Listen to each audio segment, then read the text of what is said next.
ayat 243 ni. Pengulangnya semula masalah jihad. Kenapakah ada jihad infak dicelah ayat umur munazimah atau umur muslihat? Untuk memberitahu kepada hamba, umur munazimah ni tujuan dia supaya jihad dan infak dapat berjalan dengan lancar. Umur munazimah mana sistem hidup umat Islam yang berperaturan yang dapat diikuti ini, tujuannya supaya jihad dan infak boleh berjalan dengan lancar. Bukan tujuan lain. Mana keseragaman umat Islam, penyatuan umat Islam kerana ada peraturan yang cukup baik memberi kekuatan pada jihad dan infak mereka. Dia bila orang Islam ni tidak ada masalah dalam maka masa itulah dia boleh bawa agama Islam kepada hamba Allah yang lain yang masih degil. Dan jihad dan juga infak maksud asalnya ialah kena Allah. Tidak ada arti jihad kalau dua yang berjihad ni dia sendiri pun tidak kena Allah Ta'ala. Tidak erti tauhid pun dia. Mana jihad? Apa sasaran dan maksud jihad? Dengan jihad daripada Allah Ta'ala supaya hamba berjuang, supaya hamba Allah yang lain yang masih tidak kena Tuhan, kena Tuhan. Barulah pada yang Allah nak tolong dia. Ni dia sendiri pun tak kena Tuhan. Nah, oleh kerana itu jihad dan infak untuk supaya manusia mengenali Allah. Makrifat Allah yang dikenaki sini ialah mengenali Allah seperti mana Allah ajar, iaitu mentauhidkan Allah dan segala rukun iman, dan menyempurnakan syariat Allah bermula dengan segala rukun Islam. Mana apabila rukun iman kejak dalam hati, rukun Islam sempurna dalam kehidupan, maka inilah maksud asal jihad. Supaya manusia di atas dunia kenal Allah dan taat pada Allah, tidak lebih pada itu. Jadi umur munazimah, peraturan hidup baik dalam keluarga atau masyarakat, baik dari segi kehidupan biasa ataupun harta benda, semua sekali untuk menyusun menjadi umat Islam berada dalam satu sistem dan tertib yang baik. Tujuannya supaya semua boleh menyempurnakan tuntutan jihad dan infak. Dan tuntutan jihad dan infak ini bagi supaya Allah dapat ditaati. Allah setelah dikenali dapat ditaati. Jadi duk celah gini ni kena ingat kaedah dia. Dia kena ingat hikmah sebalik. Cuma di sini Allah Ta'ala memberitahu kepada kita salah satu perkara yang menghalang jihad dengan makna kita. Jihad dengan makna kita, mana jihad dengan makna kemuncak, ialah takut mati. Takut mati. Jadi Allah Ta'ala adakan cerita, alam tara ila alladhina kharaju min diyarihim. Tidak kamu tahu wahai Muhammad? Tengok sini mana tahu. Kepada golongan ahli kitab dulu, Bani Israil. Golongan ahli kitab Bani Israil dulu, keluar mereka lari daripada jihad. Kharaju ni keluar daripada kampung halaman, tak sehingga nak keluar jihad. Sedangkan wahum uluf mana ribu-ribu ramai kan. Tertera nak banding dengan musuh sikit ya, lari juga. Dia hak boleh lari ni kalau musuh ramai berdoa, kita hak perjuangan ni sikit dibenarkan lari kerana memang tak pada tu lah. Ni kita ramai, musuh tak ramai, lari juga. Sebab tu dia lari jumlah kali lah. Wahum uluf, sedangkan mereka beribu-ribu. Mana ribu-ribu ni ramai, ni sebab ada musuh. Tapi lari kerana hadarul maut, takut mati. Duk saya kepada hidup takut mati. Memang kita takut mati tapi kita. Tapi apabila punya mati boleh masuk syurga direct ni, tunggu apa lagi? Kalau kita tak sahnya mati mati kufur, mati dalam maksiat. Ini mati dalam janji syurga.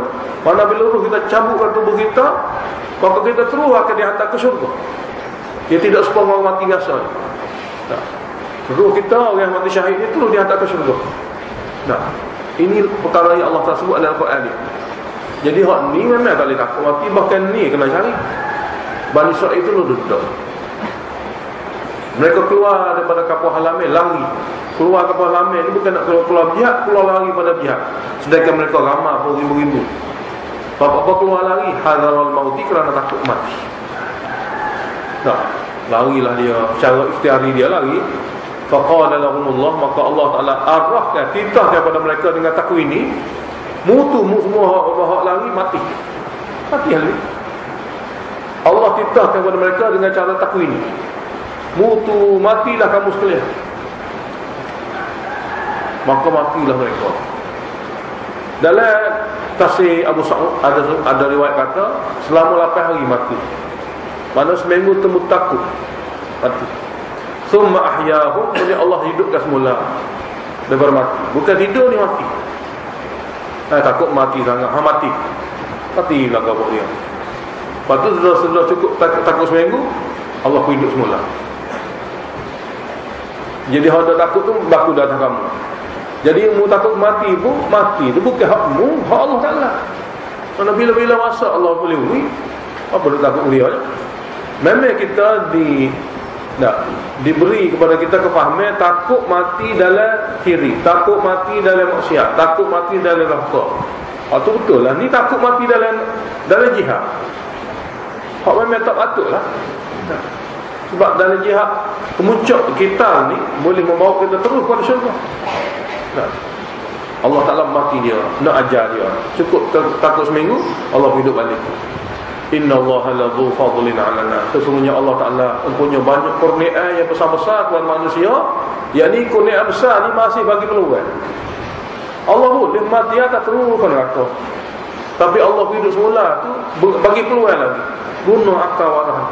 Peluang bukan banyak kali, sekali ni je. Dari akhirat awal we lah. Kita balik. Buatlah percaturan selesai masa ni. Walakin aktharun-nas la yashkurun. Akan tapi ramai manusia dia tidak reti syukur di atas nikmat peluang yang Allah bagi. Duk tak fikir kau untuk buat persiapan, buat sama lama. Tak syukur. Kemudian Allah Ta'ala arahkan, wa qatilu fi sabilillah. Oleh kerana itu kamu adalah berperang di jalan Allah atas dasar jihad kemuncak dia. Kita kena ada kalimah. Hendaklah kamu berperang di jalan Allah atas dasar jihad kemuncak. Wa'lamu, dan kamu kena fahami serta meyakini anna Allah samiul alim. Sesungguhnya Allah dalam jihad dia pun Allah tahu dan Allah Maha mendengar. Makna Maha mendengar laungan-laungan hamba suruh kepada jihad, dan laungan-laungan hamba yang memberhentikan jihad. Dan Allah Maha mengetahui hati-hati mujahidin berjihad untuk siapa, ikhlas atau tidak ikhlas. Jadi dalam perkara jihad ni Allah Maha mendengar, Allah Maha mengetahui. Dengar orang ajak orang lain berjihad, atau dengar orang lain halang orang lain berjihad. Tahu hati mujahidin kerana Allah atau kerana sesiapa. Jadi dua nama Allah Ta'ala, nama sifat dia ni cukup untuk mengakhiri kita, mengakhiri jihad dengan mana kita. Kemudian diselangi pula dengan infak. Sebab infak merupakan sayap bagi jihad. Mana kalau sebelah sayap tak naik, mesti kat dulu. Jadi kalau ada dua-dua sayap, maka dia akan terbaik tinggi. Jadi agama Islam kalau ada jihad saja tidak ada infak, dia mesti ikut dulu. Ataupun infak saja jihad tidak ada, dia mesti ikut dulu. Tapi apabila dua-dua sayap ni wujud, maka dia akan terbaik tinggi. Di sini kelebihan infak pula. Man dzalladzi yuqridullaha qardan hasanan. Siapakah gerangan yang ingin memberi pinjaman kepada Allah terlebih dahulu, pinjaman yang ikhlas. Allah Ta'ala tak ada kata infak mana pun habis. Allah pun tak kata pinjam. Ni maknanya setiap benda apabila pinjam boleh ambil balik. Qardu ni maknanya pinjam. Siapalah di antara hamba yang ingin bagi pinjam pada Allah, Allah tak say, Allah nak pegang hajat ya. Lepas tu Allah nak balik. Mana gitu? Wi pada Allah Ta'ala 1000, Allah nak wi 10 juta. Tunggu mati sekarang ya. Kalau dia mau mati dalam masa 2-3 hari, 2-3 hari itu masa tu. Setelah subuh dia boleh wi bujur juta. Tapi syarat qardan hasanah lah, pinjaman yang ikhlas. Allah memilih lafaz qardan ni nak suruh umat hamba dia faham. Infak ni bukan apa-apa. Infak ni simpan dalam khazanah Allah, supaya kita boleh ambil balik hak kita. Jadi kalau kita simpan dalam bank kita, jadi hak waris kita saja. Muncul kalau saja, takut tidak saja, bahaya. Jadi pada disimpan pada bank hak jadi waris kita ambil balik, baik kita simpan untuk kita, agak kita boleh ambil balik. Banyak pun pulangnya dan keuntungnya kita simpan dalam bank Allah Ta'ala ni memang banyak. Jadi Allah ajar dengan lafaz qardan. Jadi siapa gerangan manusia yang ingin memberi pinjaman kepada Allah Ta'ala, pinjaman yang ikhlas dengan cara infak harta benda untuk Allah. fayudha'ifahu lahu ad'afan katsirah. Lalu Allah apabila dia dengan cara infak, Allah akan gandakan untuknya ganda yang sangat banyak. Dia ganda yang sangat banyak. Dia duit kalau pergi jadi akhirat, jadi dua akhirat kami memang banyak. Jadi banyak. Walaupun satu ringgit. Contohnya RM1. Kalau nilai itu bunyi di Indonesia, dia tak ada mahal. Bila bunyi satu juga, tapi kalau mari Indonesia jadi mahal sikit. Kalau satu pergi euro pula jadi mahal lagi. Bunyi satu lah, RM1, RM1, €1. Tapi bila berubah tempat, berubah suasana, nilai lain lah. Nah, €1 tu berapa juta lah jadi buat nilai. Jadi begitu Allah Ta'ala bila berpindah not tadi, bahagian yang kita infak tak boleh jadi akhirat, maka memang Allah gandakan dengan nilai dan juga kualiti yang sangat-sangat tinggi. Jadi sini Allah sebut ad'afan katsirah, dengan ganda yang sangat banyak. Tak tergambar oleh akal manusia betapa banyaknya Allah tak akan bagi. Kemudian bimbangnya kita kalau pergi infak haram pergi, dia memang kena mari dah. Bagai logik dah ni. Infak sama habis. Allah beritahu wallahu yaqbidu wa yabsutu. Allah la yaqbidu. Allah Ta'ala lah yang mengecilkan bagai kita, dan Allah Ta'ala yang mengembangkan bagai kita. Asal yaqbidu ni mengucupkan, menjadi kecil, menahan harta kita jadi sikit, dan membiarkan harta kita, mengembangkan harta jadi banyak. Itu tugas kerja Allah Ta'ala. Jadi kalau Allah lah yang menyebabkan nilai barang kita jadi murah, menyebabkan barang kita jadi mahal, barang kita boleh sikit, barang kita boleh banyak. Apabila dia tu hak Allah, maka bila Allah suruh ni, Allah tak buat nyanyi. Lainlah kita hak kita buat sendiri. Ni hak Allah suruh kita pilih hak kecil. Tanya nak bayar bil elektrik, lepas pilih hak sen juga we. Tapi kalau hak kita sendiri, sutir restoran nak bayar lah. Contohnya, padahal masuk restoran itu ada duit belakang, contoh. Tapi bila kita hak kita sendiri, kita nak daripada kendak kita, memang kita boleh berhabisan apabila dia tu bersesuaian dengan nafsu kita. Allah Ta'ala beritahu, aku beritahu kepada kamu, infaklah. Dengan bentuk infak ni bermakna kamu binyai pada aku akan ganda-gandakan. Dan nilai susu ataupun nilai lebih pada segala-gala harta ni milik Allah. Sebab tu Allah Ta'ala beritahu pada hamba, beringat, jangan bimbang, wallahu yaqbidu wa yabsut. Allah lah yang menyempitkan dan melapaikan rezeki. Allah lah dalam kudratnya, kemampuan dia menyempitkan, melapaikan rezeki. Jadi apabila hak dia suruh tu dia nak melapaikan rezeki. Hak dia suruh infak tu dia nak melapaikan rezeki. Wa ilaihi turja'un, dan kepadanya jugalah kamu akan dikembalikan. Duk saya pun bukan boleh tunggu sini. Mulut saya pun akan gigak akhirat juga. Hak tempat sebenar kamu sana. Tapi kalau mu saya barang mu tinggal sini. Hak tempat lagi tak ada barang, dia dah tahu kamu. Jadi wa ilaihi turja'un, kepadanya lah kamu semua akan dikembalikan untuk pergi ambil sebenar barang kita simpan. Jadi tempat simpan sebenar kepada Allah Ta'ala. Sebab bila kembali kita ke sana, Allah balik. Ini kali ketiga diulangi tentang jihad, dan berbentuk contoh. Umat Islam yang akan disyariatkan jihad ni, dia kena dengar contoh. Sebab jihad ni dia ada beberapa peraturan. Suatu pemilihan jadi tua dan latihan untuk berjihad. Dua perkara penting dalam jihad. Pemilihan ketua untuk jadi mujahidin, ketua mujahidin dia kena ada pemilihan. Tidak semestinya Nabi sendiri. Orang yang akan jadi ketua mujahidin ni ataupun jenderal perang ni, dia kena ada dua kelebihan. Satu, tubuh badan dia sendiri memang berhak untuk perang, layak untuk berperang, dan akal fikiran dia mahir dalam peperangan. Dua perkara. Yang kedua, tentera Islam kita tak boleh bawa dia dalam medan perang kecuali kita latih.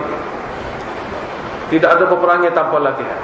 Oleh kerana itu dalam ayat yang kita nak baca ni, Allah Ta'ala ajar kepada kita, tentera Islam kena ada ketua tenteranya yang mahir dan dia cekap, dan tubuh badan dia sendiri memang berkelayakan sungguh untuk jadi ketua perang.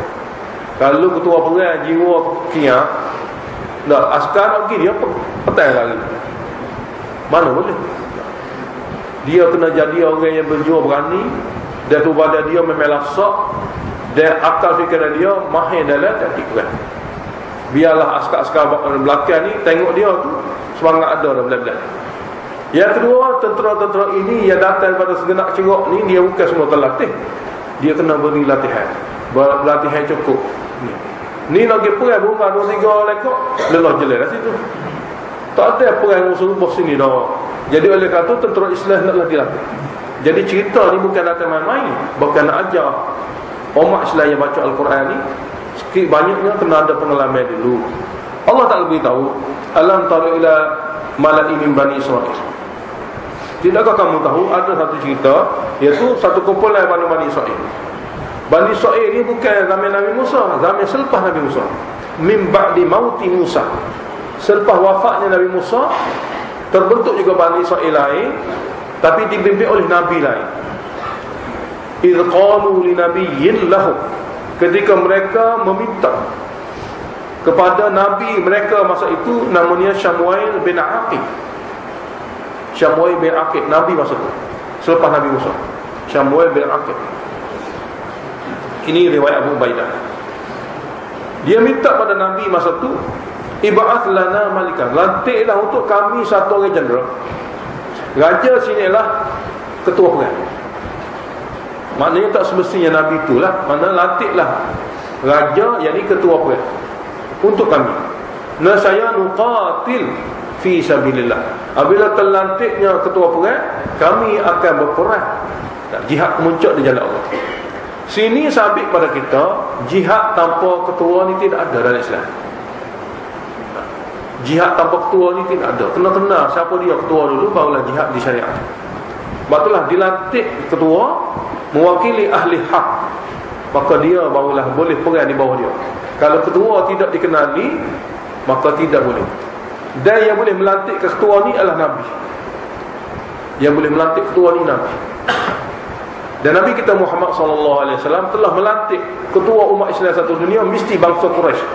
Al-a'immatu min Quraisyin. Imam dunia mesti daripada golongan Quraisy. Dan berlakulah sabda Nabi ini ditaati, diikuti, maka semua khulafa Rasyidin di kalangan sahabat semua Quraisy.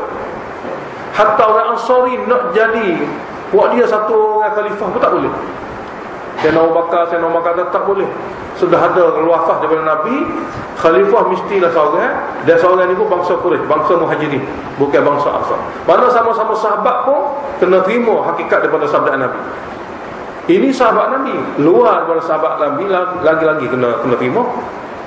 Dan berlaku Sayyidina Abu Bakar, Sayyidina Umar, Sayyidina Osman, Sayyidina Ali, sama Muawiyah.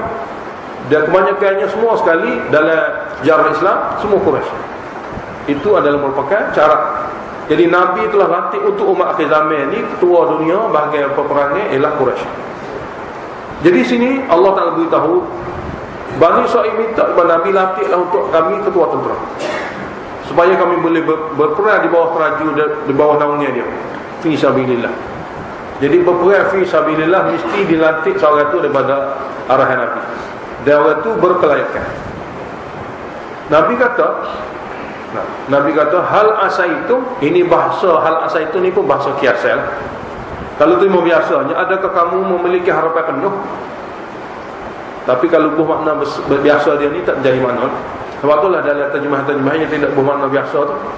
Sebab hal ni adakah asaitum memiliki harapan penuh, tapi tidak makna. Maka terjemah hal asaitum. Nabi kata besar kemungkinan nanti, takut-takut nanti, jangan-jangan in kutiba alaikumul qital, jika difardukan ke atas kamu perang sungguh, Allah tuqatilu, jangan-jangan mu tak perang pula. Minta tak kira, tapi tak mari hukum perang lagi. Lama kan jadi gitu. Kalau mereka jawab, mana boleh, wa ma lana, kenapa kami tidak akan perangnya? Allah nuqatila fi sabilillah, kenapa kami tidak akan berperang di jalan Allah? Sebab tuntutan kami kena pergi perang ni ada dah, iaitu waqad ukhrijna min diyarina, kami telah dihalau keluar oleh musuh daripada kampung halaman kami sendiri. Begitu juga anak-anak kami pun telah dihalau keluar.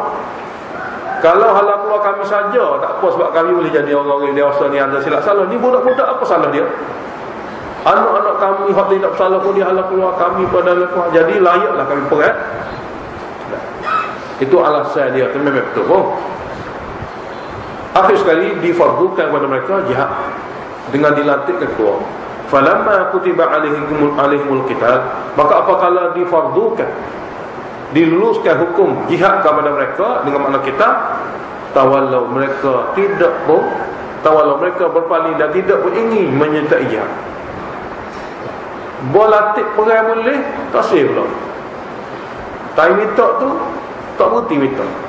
Tai boleh lari. Jadi tawallau, berpaling mereka itu. Illa qalilan minhum, mereka sedikit saja di antara mereka itu. Dalam kitab tulis di antara 80,000 orang tinggal 313. Kok okey, hak lain kita ulang. 80,000 orang ni hak nak jihad ni, tain jihad disyariatkan sungguh 313 tinggal. Ini riwayat. Jadi makna qalilan ni sabian.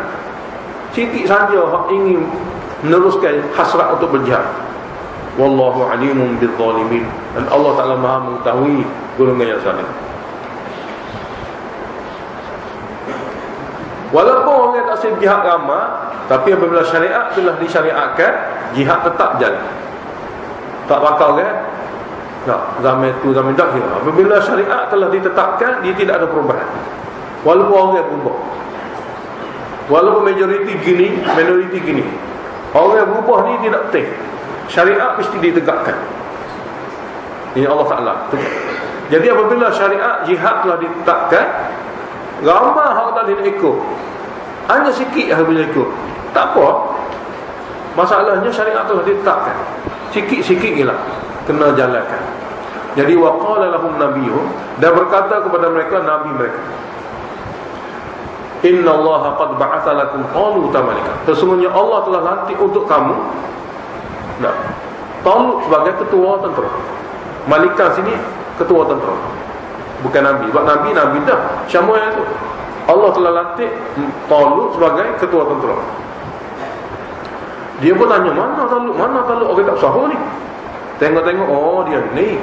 Maknanya orang yang tidak dikenali tapi memiliki kemahiran atau berbadan keberanian dan akal fikiran dia pandai dalam peperangan. Hak tu ada. Hak syarat-syarat jadi ketua tentera tu ada. Tapi tidak dikenali kerana dia tidak ada banyak harta dan tidak daripada golongan bangsawan. Jadi apabila Allah Taala dilantik, qalu mereka berkata, anna yakunu lahul mulku. Macam mana dia akan jadi ketua tentera kat kami? Mulku ni kuasa pemerintahan tentera. Macam mana dia akan jadi memiliki kuasa pemerintahan tentera kat kami? Sedangkan wa nahnu ahaqqu, sedangkan kami lebih layak bil mulki untuk mentadbir tentera lebih pada dia. Apa? Sebab bagi rakyat ni, golongan-golongan bangsawan yang berpengaruh ni, dia ada pengaruh, dia ada harta. Dia ada kami yang lebih layak. Sebab apa? Sebab kami ada pengaruh lagi ada harta. Dia ada wala yu'ta sa'atan minal mal, dan dia yang dilantik ini tidak diberi pun kelapangan dan keluasan harta benda. Miskin dia. Ya sepatut ketua tentera kita ya jenis bangsawan yang dikenali dan juga ada harta. Jadi Allah Ta'ala nak ajar kepada kita semualah, tentera ni perang, bukan nak tadbir dalam keadaan aman. Nak tadbir dalam keadaan aman perang, takut. Ada harta pun takut mati, ada harta pun tidak erti. Jadi kita nak bawa orang pergi perang dengan musuh, bukan nak mereka ni. Kita nak pergi perang, nak pergi mati. Jadi kalau seandainya ketua dilantik ni jenis orang kaki lari, orang yang tak betul ke apa, orang lain memang mati pun dia tak ada lari. Oleh kerana itu dalam peperangan, maka syarat-syarat yang dituntut untuk peperangan itu dilantik. Lalu Allah Ta'ala beritahu, qala inna Allah astafa, beritahu pada dia sesungguhnya Allah telah pilih Talut ni menjadi ketua perang kepada kamu semua. Allah pilih dah, tak lewat apa. Dan Allah Ta'ala beri dah kepadanya kebolehan sebelum itu. Wazadahu bastatan fil ilmi wal jismi. Allah telah jadikannya lebih berbanding orang lain. Bastatan fil ilmi, keluasan ilmu peperangan. Kelapangan ilmu peperangan. Mana keluasan ilmu peperangan ni ada pada dia. Ilmu bagi taktik perang ni mahir dia. Dan wal jismi, badan dia cukup baik untuk berperang. Dengan cergahnya, dengan gagahnya, dan dalamnya hati beraninya dan sebagainya. Timbang rasa pada tenteranya. Dia kadang-kadang berani pun tak boleh juga. Kena ada timbang rasa sayang pada askar pula. Ni heret semata. Kawan ni kaki ni sebelah ni patah, sebelah ni patah. Mari semacam. Dia kena kira juga. Jadi berani kena ada supaya tidak mundur, dan kesihatlah kepada askar yang sakit pun kena ada. Jadi cukup dekat dah dia. Jadi untuk jadi ketua tentera tu sudah Allah Taala sediakan. Lepas tu jawapan ketiga ialah wallahu yu'ti mulkahu man yasha. Allah lah yang berhak memberi kerajaan, yakni memberi kuasa pemerintahan tentera ni kepada siapa-siapa yang dia kendaki. Kamu umat biasa, manusia biasa, apa tak soal. Apabila Allah nak beri, ikut dia. Nak ikut hak Allah nak mana gitu. Wallahu wasi'un alim. Allah lah yang maha luas.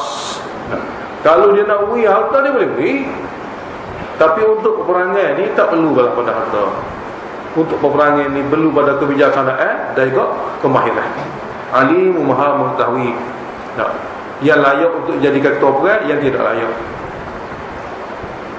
Akhir sekali setuju. Akhir sekali setujulah. Apabila elah ini diberitahu, mana sebab-sebab pemilihan, hikmah-hikmah pemilihan ini diberitahu, akur mereka pun terima. Cuma Allah Ta'ala bagi wahyu pada Nabi lagi. Alamat penerimaan dia ni daripada Allah menjadi ketua tentera, itu ada alamat dia. Dan ini hanya zaman Nabi Musa lah. Untuk zaman dia. Sebab mukjizat zaman Nabi Musa pun tidak serupa dengan mukjizat zaman kita. Mukjizat zaman Nabi Musa jenis pelik-pelik, jenis pesek gitu, pesek kata jenis sahih gitu. Nah, macam tokak jadi ular, tangan tu bercahaya macam-macam. Jadi ini kurang pada zaman-zaman dia. Jadi perkara-perkara yang bersesuaian untuk memberi kefahaman kepada umat Bani Israil zaman dia, maka jenis ni pun ada. Dan ini berbentuk karamah dia. Sebab bukan Nabi.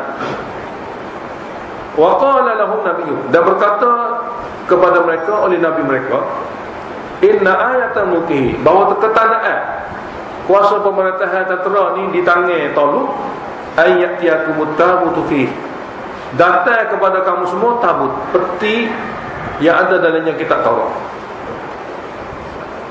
Siapa wari? Malaikat wari. Di mana tak tahu. Tak sempat cari, tak jumpa cari.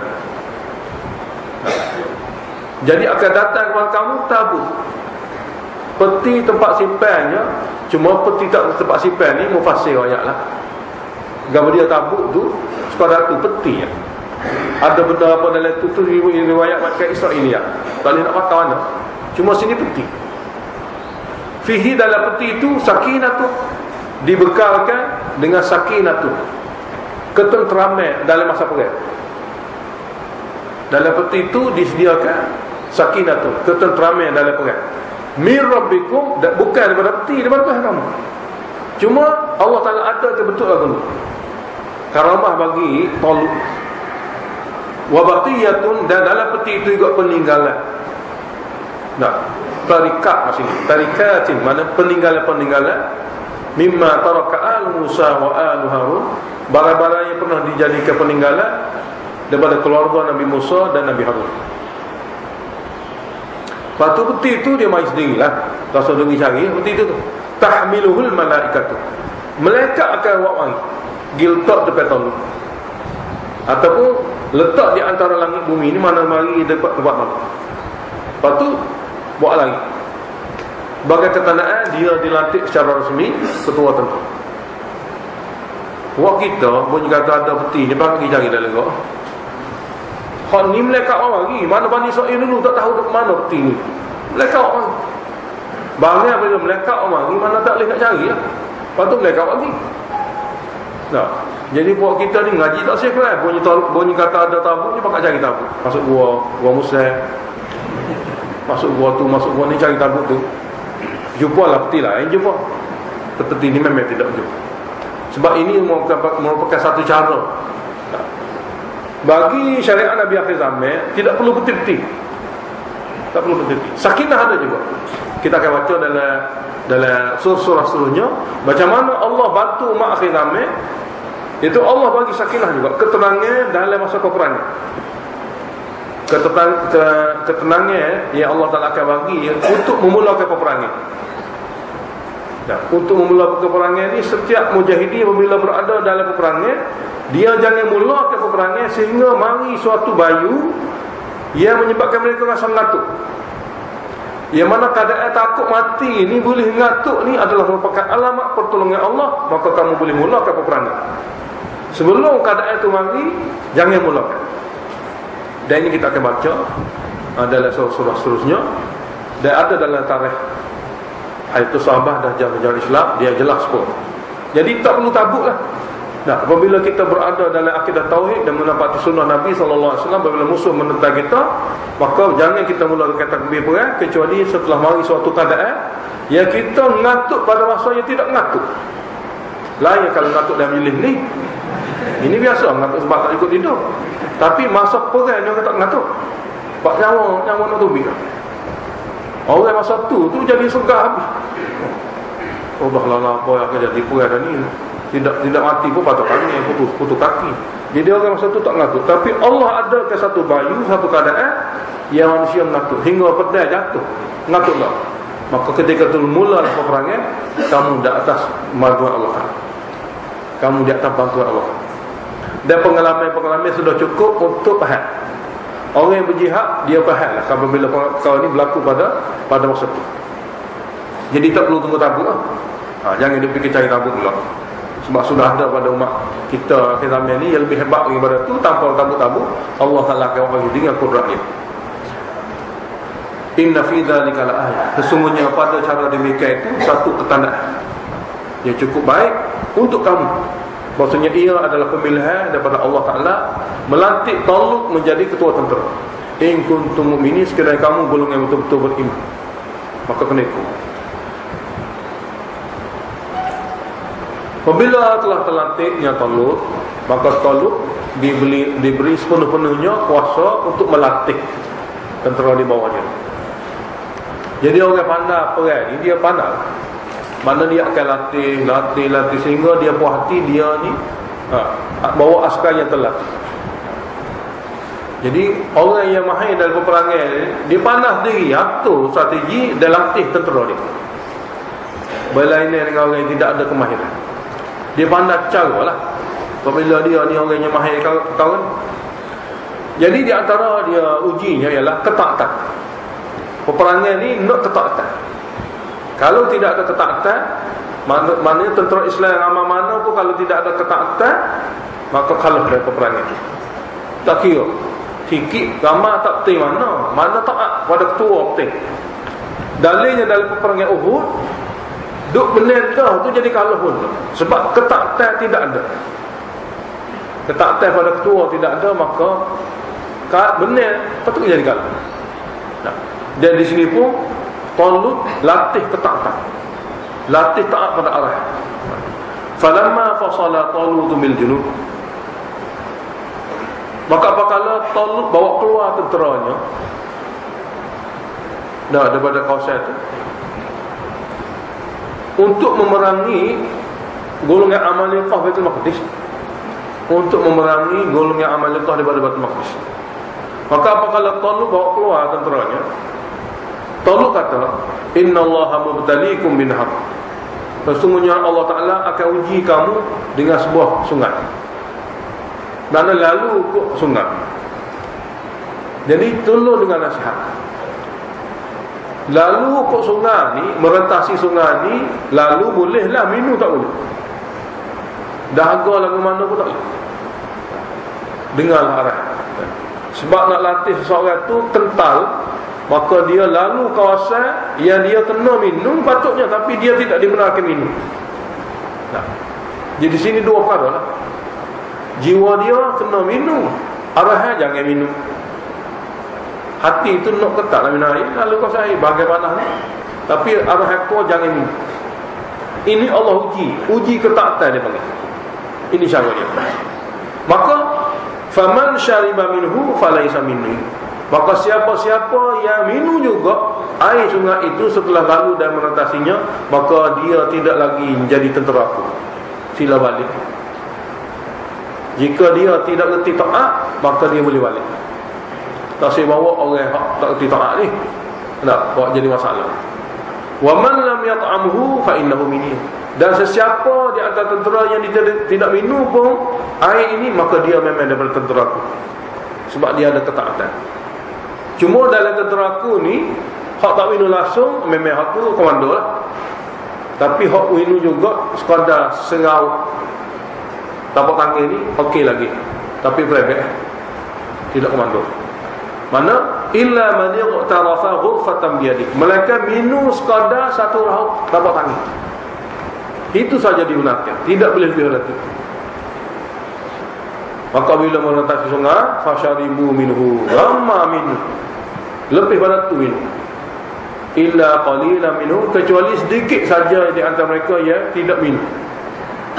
Yang tidak minum dan minum sekadar sekarang, sedikit sangat. Falamma jawazahu, maka apabila telah menyeberangi sungai itu, dah qalu dan walladzina amanu mahu, dan orang-orang beriman bersama dengannya, hak mana minum tu,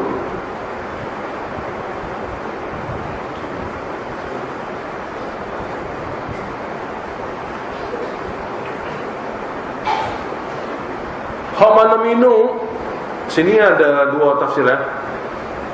Hak mana minum banyak, mereka kata tidak ada lagi kemampuan untuk kami berperang dengan tentera Jalut. Tak ada kemampuan. Sebab hak minum banyak. Satu tafsiran. Satu lagi tafsiran, hak minum sikit. Hak minum sikit, mana minum sekadar sehaut tapak tangan. Mereka berkata, la taqata lana al-yawma bi Jalut. Tidak ada lagi kemampuan kepada kami untuk berperang dengan Jalut dan tentera-tenteranya. Dalam riwayat kata Jalut dan tenteranya 90,000 atau 300,000.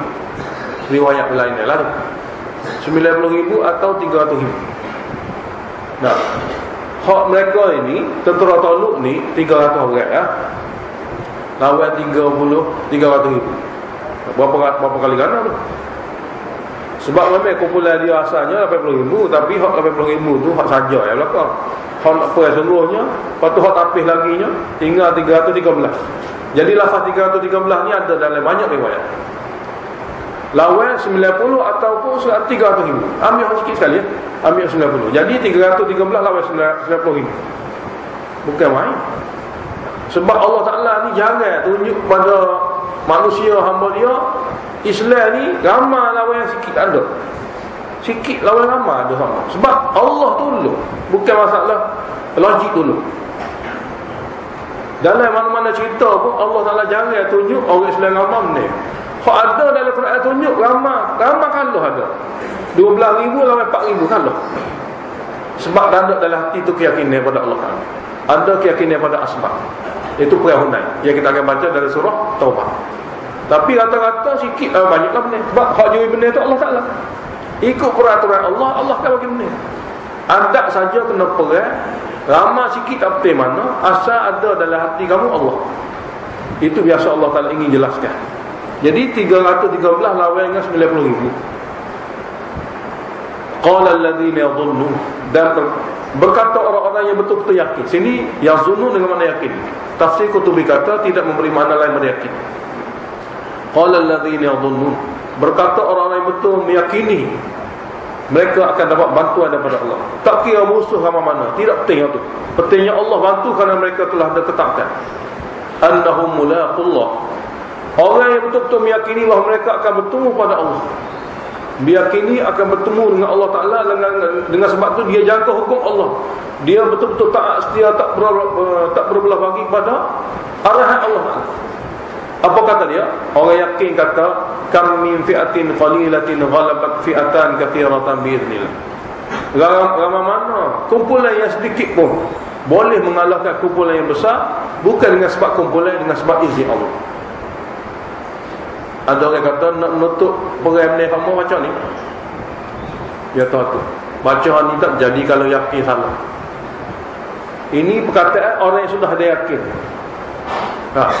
Batu Allah sebut allazina yazunnun, orang yang memiliki keyakinan apabila dia berperang Dia akan berkata, ramai mana kumpulan yang sedikit bilangannya pun boleh mengalahkan bilangan kumpulan yang ramai bilangan, tapi bukan kerana bilangan itu, bahkan biiznillah. Orang yakin kata barulah perang itu menang. Kalau orang tidak yakin pada janji daripada Allah yang kata, dia tidak memberi kemenangan. Sebab ada orang di antara kita wa'azimah, tak perlu wa'azimah, salah dalam wa'azimah. Sebab ayat ni bukan untuk wa'azimah, ayat ni nak jadi faham. Orang yang memiliki keyakinan, memang inilah keadaan dia. Wallahu ma'as sabirin. Sebab Allah berserta orang sabar jaga hukum. Allah Ta'ala itu sentiasa bersama memberi bantuan. Ma'as ini nusrah, bersama memberi bantuan kepada golongan yang sabar jaga hukum. Kalau tidak sabar dalam jaga hukum, Allah tidak akan bersama.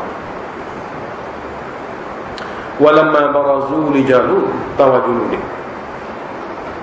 Dan apabila mereka maju berdepan, Barazu timbul maju di depan Jalut dan tentera Jalut yang begitu ramai 90,000, sedangkan puak dia 300 lebih ya. Masa itulah dia berdoa. Nah, sebab bantuan oleh kerana datang daripada Allah, tugas kita hamba yang lemah ni minta kepada Allah. Rabbana wa ya kami.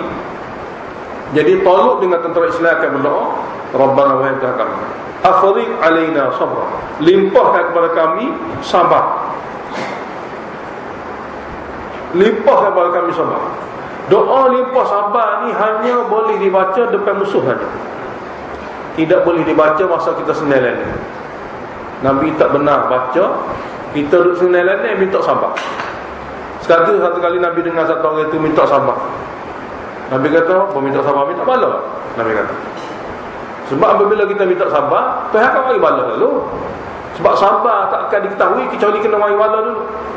Dalam keadaan kita afiat, jangan minta sabar. Nabi tidak benar. Jadi syariat minta sabar ni hanya ketika depan dengan keadaan kena sabar. Itu masuk perang. Jadi sini Allah ajar mereka berdoa, Rabbana wa ya kami afriq alaina sabra, limpahkan kepada kami sabar dalam hati lah. Wa thabbit aqdamana, dan teguhlah kaki kami. Hati berkena teguh dengan sabar, kaki kami pun teguh, jangan lari. Nah, dia kalau hati berani, kaki dia gimana? Kalau hati penakut, kaki pun takut. Nah, kaki ni dia tunggu hati. Satu orang kawan kita, dia kata kita masuk gacah sama. Kadang-kadang hak lawan kita besar, kita kecil lah. Tapi kalau Allah pun hangat. Waktu mana kalau dia tengok orang ni memang dia tak takut. Dia tengok tak takut juga, dia test semua. Dia kata, biar mati saya pun, tapi saya tak takut dia. Jadi oleh kerana hati dia berani, dia lawan apa-apa. Regu lawan dia tu besar tu gembok. Cek lagi, bila tanya orang nak jadi kalah, aku takut dia. Jangan bila takut ada besar berubah. Sebab hati takut ni dia kira lari mata. Hati berani dia kira cari semata. Jadi apabila hati berani dia akan cari. Tapi apabila hati takut dia akan lari. Jadi besar body pun kalau hati takut memang lari. Ini keadaan manusia. Jadi Allah Ta'ala ajar hamba minta lagu ni, limpahkan kesabaran. Jadi hati yang cekah, tidak lari depan musuh. Yang kedua, wathabbit aqdamana, dan teguhlah kaki kami daripada berpaling ke belakang. Dan wansurna 'alal qaumil kafirin, bantulah kami untuk mengalahkan kaum yang kafir, yang syirik pada Allah. Maka bila doa sampai makbul pun sampai. Akhir sekali fahazamuhum biiznillah, maka mereka tentera Talut Islam mengalahkan musuh bukan dengan tentera, bahkan biiznillah, dengan izin dan redha Allah Ta'ala, dengan izin dan juga iradah daripada Allah Ta'ala. Dan sini Allah Ta'ala beritahu Jalut ketua syirik. Dia ketua syirik dan ketua kafir, mewakili 90,000 kafir. Tapi yang bunuh dia bukan Talut, bunuh Jalut ni, Nabi Daud. Nabi Daud adalah salah satu tentera askar di bawah Talut. Nabi Daud dia bukan ketua tentera, dia salah satu askar saja. Sebab dia tidak dilantik lagi jadi tentera, jadi nabi. Maka oleh kerana dalam peperangan ketua tentera mesti orang mahir, tapi dalam bunuh syirik ketua agama mesti bunuh syirik. Oleh katalah tentera Mahdi esok dipimpin oleh Mahdi. Umat Islam semua sekali dalam peperangan dengan Yahudi dan Dajjal ni Mahdi akan pimpin. Tapi yang boleh bunuh Dajjal bukan Mahdi, Nabi Isa. Kepala syirik akan dibunuh oleh kepala tauhid. Jadi Nabi Isa adalah Nabi, maka tandingnya tidak boleh lawan. Dia segala-gala tauhid duduk pada dia. Maka dia saja berhak membunuh Dajjal. Tapi kepimpinan diberi daripada Mahdi. Sehingga sembahyang berjemaah pun Imam Mahdi jadi imam, jadi Nabi Isa jadi makmum. Tapi dari bunuh Dajjal, Nabi Isa bunuh Dajjal, bukannya Imam Mahdi. Begitu kat sini. Wa qatala Daudu Jalut, dan telah membunuh oleh Nabi Daud akan Jalut. Wa atahu Allahul mulka wal hikmah, dan Allah kemudian hari telah memberi juga kepada Nabi Daud kerajaan. Dia jadi raja dan hikmah, iaitu kenabian. Raja beserta Nabi. Salah seorang yang mana Allah Ta'ala lantik satu orang itu jadi Nabi dan raja, itu Nabi Daud. Dan juga anak dia Nabi Sulaiman. Nabi Sulaiman ni anak kepada Nabi Daud. Wa'allamahu mimma yasha', dan Allah mengajar Nabi Daud ini daripada ilmu yang Allah kehendaki, iaitu ilmu wahyu. Hikmah disyariatkan perang. Bapa kena perang juga. Hikmah di sebalik perang ialah walaula daf'ullahi an-nasa ba'dahum bi ba'd. Kalaulah seandainya Allah Ta'ala tidak menolak keganasan manusia, kalaulah Allah Ta'ala tidak menolak keganasan manusia, setengah manusia ni setengah manusia yang kufur lah, bi ba'din, dengan guna setengah yang lain yang beriman, la fasadatil ardu, nescaya dunia ini tidak akan ada syariat, ada maksiat saja. Nescaya rusaklah dunia ini dengan maksiat. Tidak tegak dunia ini dan maju dan makmur dengan syariat. Walakinnallaha dzu fadlin 'alan nas. Akan tapi Allah dengan begitu pun, kalau tidak ada peperangan pun kadang-kadang ada keamanan dan kemakmuran, itulah dzu fadlin 'alal alamin. Allah Ta'ala mempunyai kemuliaan yang banyak besar kepada penduduk alam, yang kadang-kadang tidak ada peperangan pun masih lagi aman. Tilka ayatullah natluha 'alaika bil haqq. Ini semua cerita-cerita Nabi Daud, cerita Talut dengan Jalut ini daripada Allah. Natluha 'alaika bil haqq. Kami yang menurunkan dan baca kepada kamu dengan penuh kebenaran. Yang mana maklumat ini kalau orang tidak nabi memang tak tahu. Maka oleh kerana sabitlah apabila boleh baik cerita Talut Jalut ni, boleh baik cerita Nabi Daud ni, wa innaka laminal mursalin, bahawa kamu memang benar rasul yang dipilih oleh Allah menjadi utusannya. Kalau bukan rasul, dia tak boleh baik cerita lagu ni. Jadi sabitlah daripada Mekah, setelah kamu boleh memberitahu cerita seperti ini, kamu adalah rasul dipilih oleh Allah Ta'ala. Baca dan muzakarah dulu, kita baca lagi lepas.